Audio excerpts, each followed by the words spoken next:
Good morning. It's day 30, finally, of this whole experiment. I'm going to show you my weight and my fasting blood sugar. So let's get into it. I just want to note that I had green beans as my last meal. So is that the key? Because 77, that's the lowest I've seen it this far. And just like that, we're down 1.7 pounds from yesterday. So getting back to normal. And now that that's all done, I'm back with a can of peaches with 50 grams of sugar on it. I think I'm gonna test my blood sugar like an hour after eating this just to see what it does get to now, because I know in the beginning, like the first few days, it was getting like crazy high, but I don't feel weird or anything. It's just a curiosity. I haven't tested it in the middle of the day in a while, or like after eating or anything like that. I've just been doing morning, so I want to see that just because. 3, 2, 1. 124, that's pretty dang good, I would say. 2 hours, 90. So before hopping into this, one of my biggest concerns was glycation, which, as we just saw my blood sugar, it's not high. Glycation is caused by high blood sugar. And they say that a high sugar diet is a contributing factor. But I don't think they're taking into consideration people who are only eating sugar and carbs and no protein except for what's naturally occurring in the fruit and zero fat. So I think that when they say a high sugar diet, they mean people who are eating fats, proteins, and high sugar all together, like probably high fat, high sugar, because we all know eating a lot of fat and a lot of sugar together is not good. This is going to be the same as when you're eating high fat carnivore diet. Like for me, you would think that your cholesterol and your triglycerides would be sky high because you're eating all this fat and it's going straight into your bloodstream. But for me, the entire time that I've been eating high fat carnivore, my triglycerides have never been higher than like 60. And my last test I just got, they were 52. So that just means that my body has been processing all of this pretty perfectly, I would say, or I would think. And I've never had high cholesterol either. My HDL to LDL was like perfect. My doctors always talk about it. They're like, wow, you have like the best cholesterol I've ever seen. So I'm like, hell yeah. And they ask me what I'm doing and I tell them and they're like, what? Like kind of mind blown. One of my doctors was on board with keto, so I felt comfortable sharing that with him. But I digress. Anyway, yesterday, eating just fruit, sugar all day. I felt totally fine. Today, just fruit and sugar. I've only had that one meal so far, but it was a pretty hefty meal, I would say. And I've felt totally fine. I'm just now starting to get a little hungry.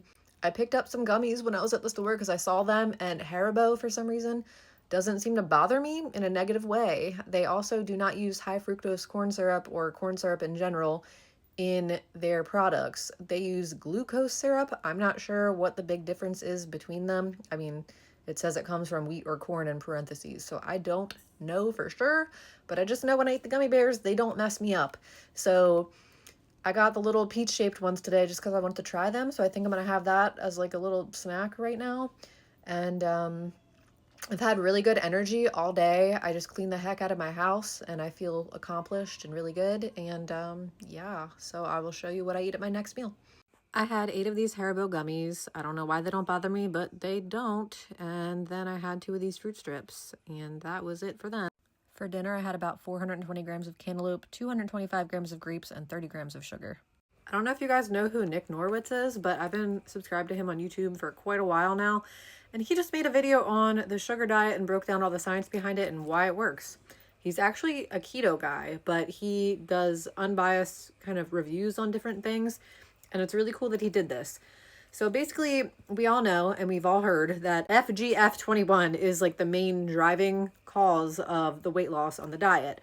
It apparently increases your energy expenditure by like 20% or so. So people are burning an extra 400 plus calories a day by simply doing nothing other than eating high sugar and low protein.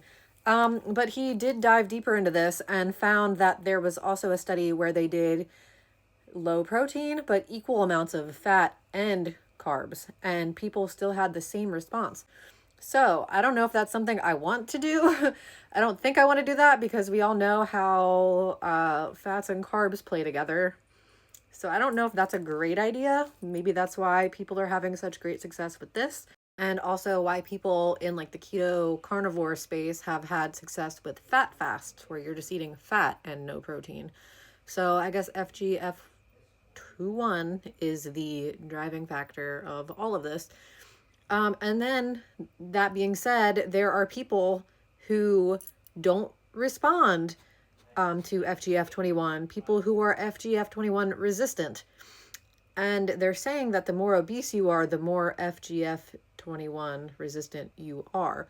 So that's something to think about. But I've heard of many, many, many obese people doing this and having great success.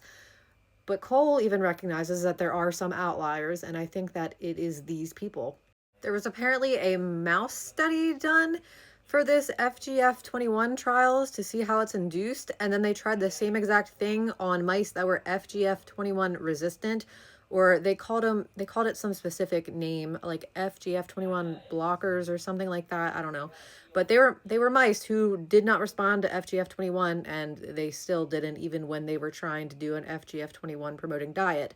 So that is also something to think about. But I did a little extra research myself, and it seems that there would be signs if you do not respond well to FGF21, and that could be in the form of, lipid panels, fasting blood glucose, A1C, all those markers would be looked at, I believe. That's what I've found so far. So I don't think I am one of those people, but this has been a slow process for me, and I still do believe it's just because of coming from a complete opposite diet to this one.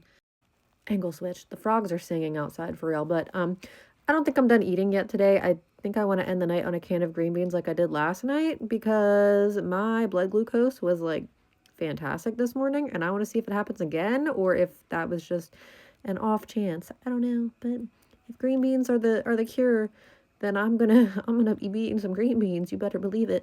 Nothing goes better with gaming than green beans. Stay tuned tomorrow for the final report with my weigh-in and stats. See you tomorrow.